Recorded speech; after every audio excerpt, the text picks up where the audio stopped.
കാലിലെ വലിയ മുറിവ് കൊണ്ട് കൊല്ലം സിറ്റിയിലൂടെ ഇഴഞ്ഞു നടന്ന യുവാവിനെ രക്ഷപ്പെടുത്തി കൊല്ലത്തെ ജീവകാരുണ്യ പ്രവർത്തകർ.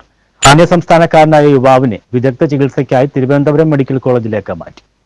ഒരാഴ്ചക്കാലമായി കൊല്ലം സിറ്റിയുടെ പല ഭാഗങ്ങളിലൂടെയും ഇഴഞ്ഞു നീങ്ങിയ അന്യസംസ്ഥാനക്കാരനായ യുവാവിനെയാണ് ജീവകാരുണ്യ പ്രവർത്തകർ രക്ഷപ്പെടുത്തിയത്.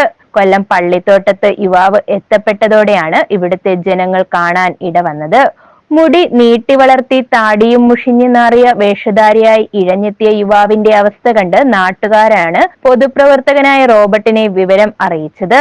ഉടൻ തന്നെ ഇദ്ദേഹം ജീവകാരുണ്യ പ്രവർത്തകനായ ശക്തികുളങ്ങര ഗണേഷിനെയും ബാബുവിനെയും ശ്യാമിനെയും വിവരം അറിയിച്ചു.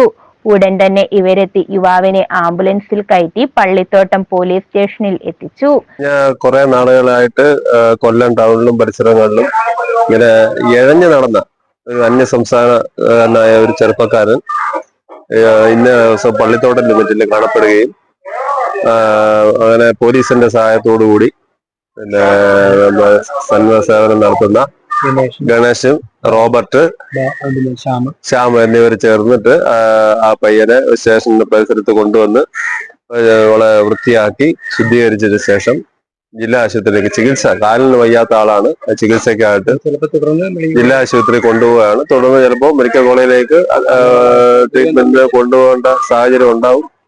തുടർന്ന് അദ്ദേഹത്തിന്റെ കാര്യങ്ങൾ നോക്കുന്നതിനായിട്ട് എല്ലാ കാര്യങ്ങളും ചെയ്യുന്നതിനായിട്ട് ഇങ്ങനെ ഗണേശനും റോബർട്ടും ശ്യാമും കൂടി ചേർന്ന് യുവാവിനെ വൃത്തിയാക്കാൻ പോലീസ് സ്റ്റേഷൻ വളപ്പിൽ സൗകര്യം പോലീസ് ചെയ്തു നൽകി.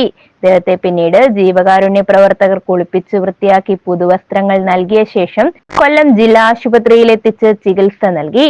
തുടർന്ന് വിദഗ്ധ ചികിത്സകൾക്കായി തിരുവനന്തപുരം മെഡിക്കൽ കോളേജിലേക്ക് മാറ്റി. ന്യൂസ് ബ്യൂറോ, കൊല്ലം.